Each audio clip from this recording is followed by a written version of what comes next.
Most men spend their lives guessing which path to take.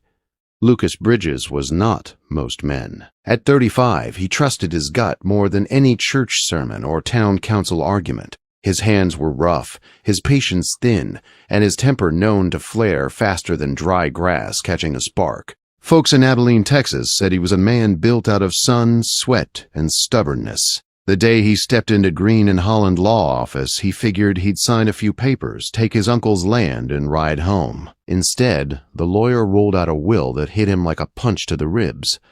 Lucas stared at the paper while the brass pendulum clock on the wall ticked like a gun trigger. Douglas Green adjusted his spectacles and read the rules again. You'll inherit the ranch and the bank account only if you do two things. Raise one pig alone for 9 months and live with a wife for 6 months without filing a single complaint. Lucas blinked. A pig and a wife? What kind of fool test is that?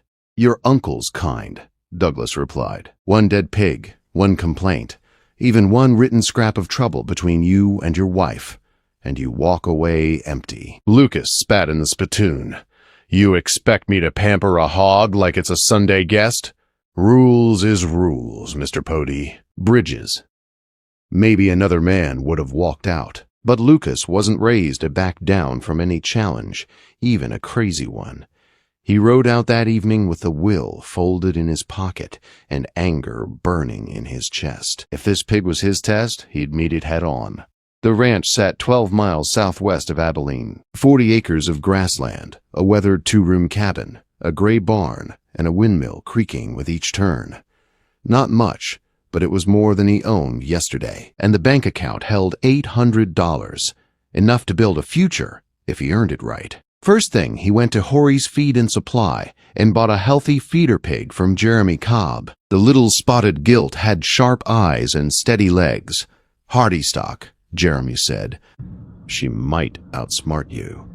Lucas grunted. Let her try. He built her a sturdy pen behind the barn, oak rails, cedar posts, a lean-to for shelter, and a fresh water system lined right from the windmill. He color-coded his buckets, red for feed, blue for water, green for slop. Everything in its place, everything with purpose. This time, anger would not rule him. Whenever his temper rose, he walked to the barn, where a hand-painted sign hung, 3 breaths before action. He'd read it out loud until his pulse slowed. Then he'd return to the job. The first weeks passed smooth. The pig learned his voice. She kept herself clean, ate well, and watched him with curious eyes. Lucas kept a daily log in a grease-stained notebook. September 15th, clear. Pig healthy. No signs of trouble. September 16th, light rain, added straw. Pig stayed dry. It was simple work, steady work. But October arrived with storms that ruined simplicity. 3 days of hard rain turned the roads to mud and washed out Mill Creek Bridge. His feed ran low. He mixed cornmeal, oats, and beans from his pantry to make a mash, hoping it would hold her over. She ate it, but he worried. If she died, his inheritance died with her. Then came the real trouble. A water line burst under the pen during a freezing night, flooding the ground into a muddy lake.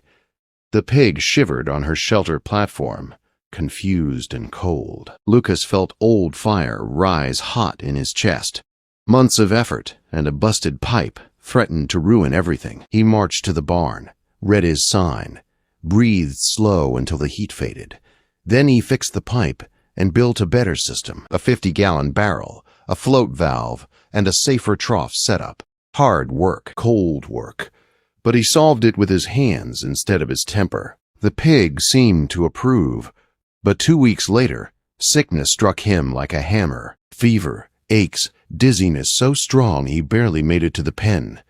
For 2 days he lay in bed, drifting in and out while the pig went hungry and her water fouled. On the 3rd day, silence scared him more than any noise.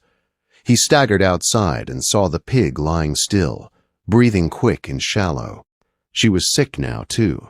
He dragged himself to hitch the wagon and somehow loaded her alone, board by board, coaxing her with grain. The journey to town nearly killed them both. At the vet's office, Manuel Coe shook his head. You two caught the same fever. She's dehydrated. Weak. I'll treat her. But you need rest too. They returned home together, two stubborn souls fighting the same sickness. Lucas built a recovery setup right beside the cabin so he could watch her from the kitchen window. Fresh bedding, warm shelter, simple mash, clean water. He slept on a cot inside, waking every few hours to check on her breathing. Day by day, she grew stronger, and so did he. By November, the pig was thriving again. Lucas realized something as he wrote in his notebook.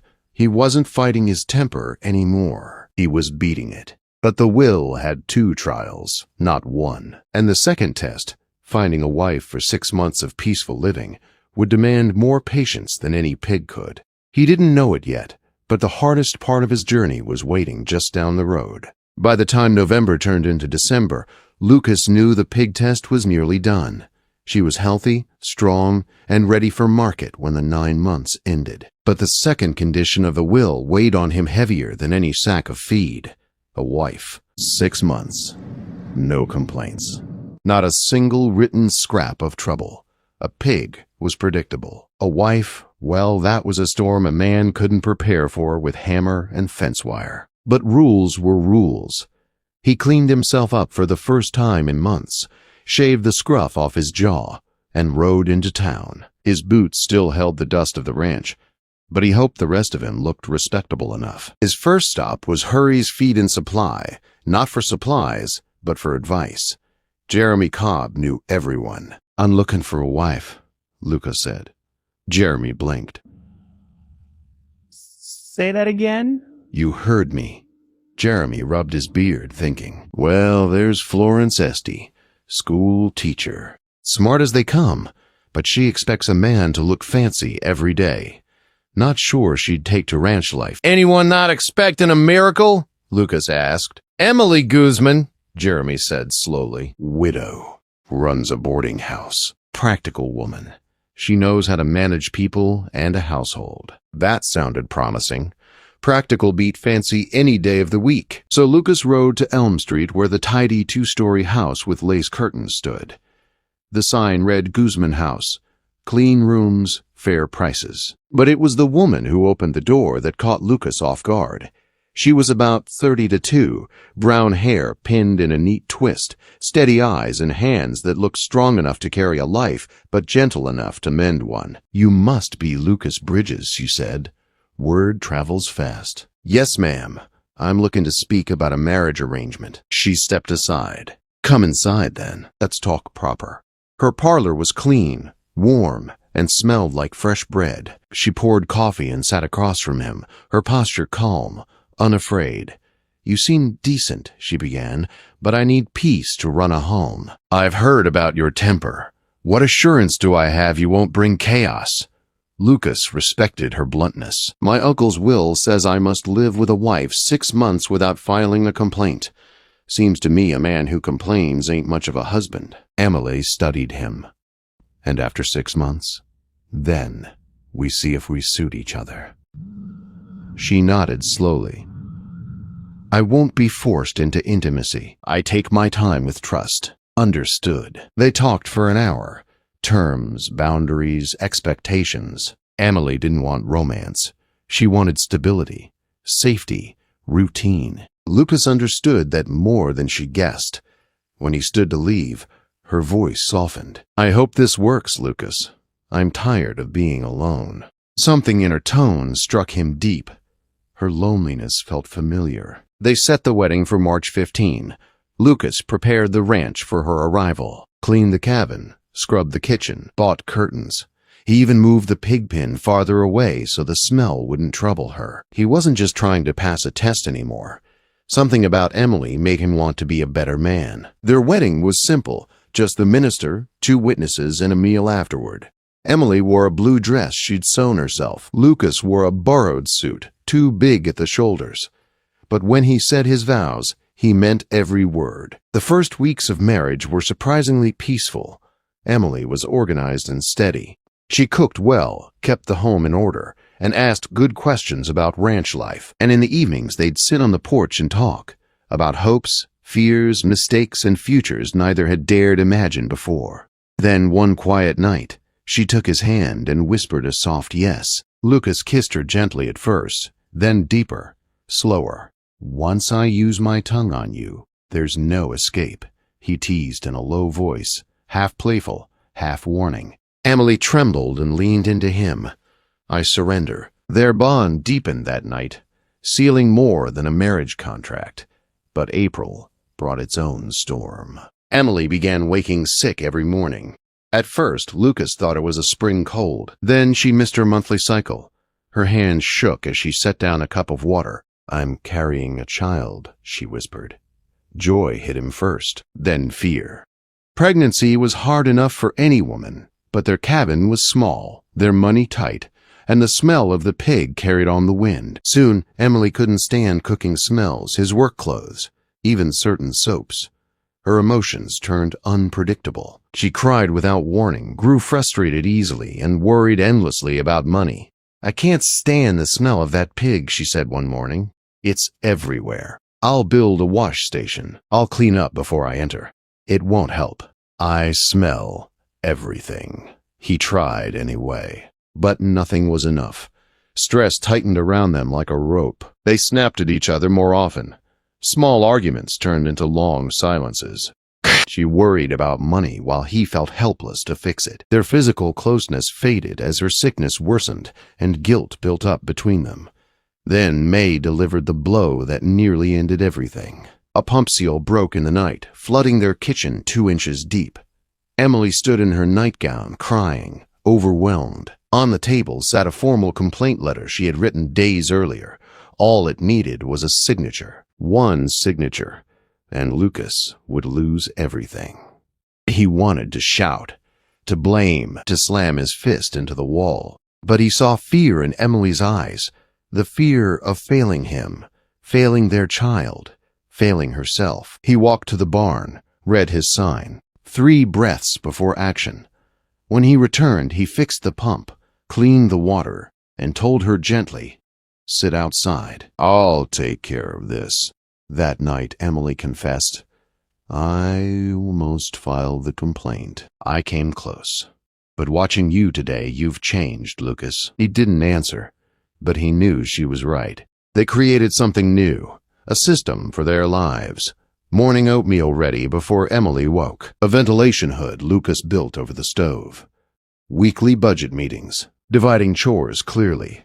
A rule, 48 hours before any complaint. Oh. Slowly, peace returned.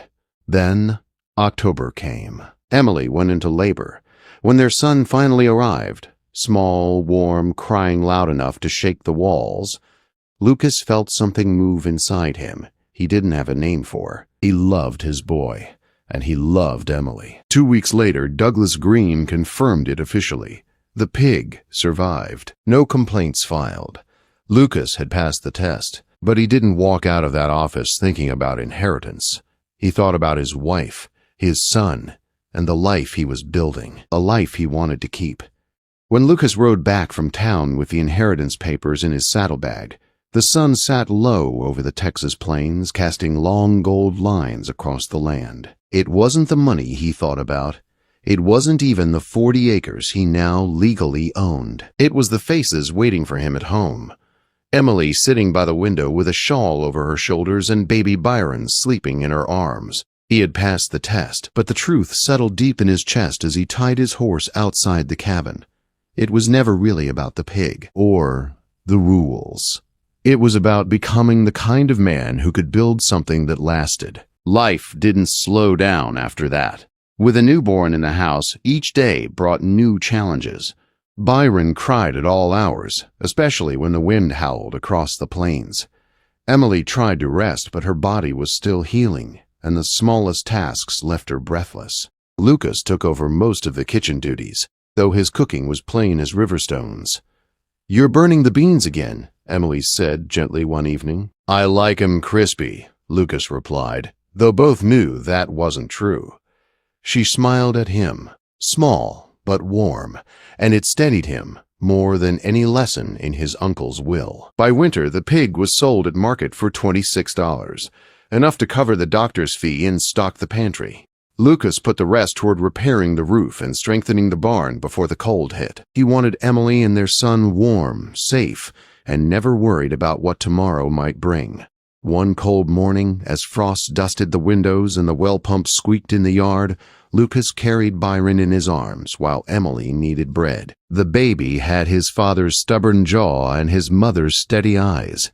"He's going to be a handful," Emily said. "All Bridges' men are," Lucas replied with quiet pride. By spring, Emily had regained her strength, and their routine settled into something smooth and steady. They had their systems: morning chores, budget nights, Sunday planning, evening porch time. What began as a survival method during pregnancy became the foundation of their marriage. They didn't fight often, and when they did, the 4 8-hour rule kept their tempers from turning into something sharp or ugly. Then, in early summer, Emily told him she was expecting again. Lucas froze mid-step, a bucket of water in his hands. "Another?" he said. "Another?" she confirmed, eyes shining with fear and hope wrapped into one. Instead of panic, something like joy flooded him. He set the bucket down, walked to her, and held her close. "We'll manage," he said. "We always do." Their second son, Rocky, arrived in January. Loud, healthy, with lungs strong enough to shake dust from the rafters. Life with 2 children meant less sleep, more noise, and twice the trouble. But it also meant twice the laughter, twice the moments where Lucas came in from the fields and found Emily rocking both boys, humming a soft tune that made the whole world feel steady. The ranch grew too, little by little. Lucas applied everything he had learned from the tests: planning before problems, fixing things early, building systems instead of waiting for chaos. The pig pen became a permanent structure. The fences were repaired on a schedule, not in panic. Feed was stored under cover. He even dug a proper well closer to the cabin so Emily wouldn't have to walk far. He felt proud, not in the loud, bragging way of some men, but in the quiet, certain way of someone who had built his life with his own hands. 3 years passed. The boys grew taller. The ranch grew stronger. Lucas and Emily grew closer. Their arguments still came, but they never broke anything. Not trust, not peace, not love. Then, one summer afternoon, a letter arrived from Douglas Green. "A final condition in your uncle's will. Open only after 3 successful years of ranch operation." Lucas opened the envelope with steady hands. Inside was a simple note and another deed. "Lucas, if you are reading this, then you have earned more than land. You have earned the right to build something that will outlast you. Enclosed is the deed to the 160 acres adjoining your property. Build wisely. Live wisely." Lucas walked slowly outside. Emily was hanging laundry. Byron and Rocky were chasing each other through the dust. The sun warmed his back. The land stretched wide and open before them. 160 acres? Emily whispered, looking at the paper. "Good pasture, too," Lucas said. "Enough to build something real. What do we do with it?" Lucas looked out at the horizon. Build a ranch worth passing on. They expanded carefully. Lucas bought cattle once the water sources were ready. Emily started a larger garden, selling jars of preserved vegetables to the store in town. Everything they touched grew, not because of luck, but because of careful planning and the discipline he had learned from a pig and a marriage test. One evening, years after their hardest days, Lucas and Emily sat together on the porch while the boys slept inside. Fireflies blinked across the yard. The windmill spun slow and steady in the breeze. Emily leaned her head on his shoulder. "You know," she said softly, "your uncle might have been wiser than we thought." Lucas chuckled. "Never thought raising a hog and controlling my temper would lead to all this." She smiled. "Well, some lessons are learned the hard way." Lucas kissed her temple. His voice dipped low, full of warmth and mischief. "Once I use my tongue on you, there's no escape." She laughed, a sound that still melted him. "Is that so, Mr. Roundel? Bridges's?" She curled into him, safe and happy. The porch light glowed soft over the land they built together. The brass pendulum clock, once a symbol of pressure, now sat on their mantel, ticking peacefully through the life they had earned. The tests were long over. The life they built was just beginning. That life, steady, loving, hard-earned,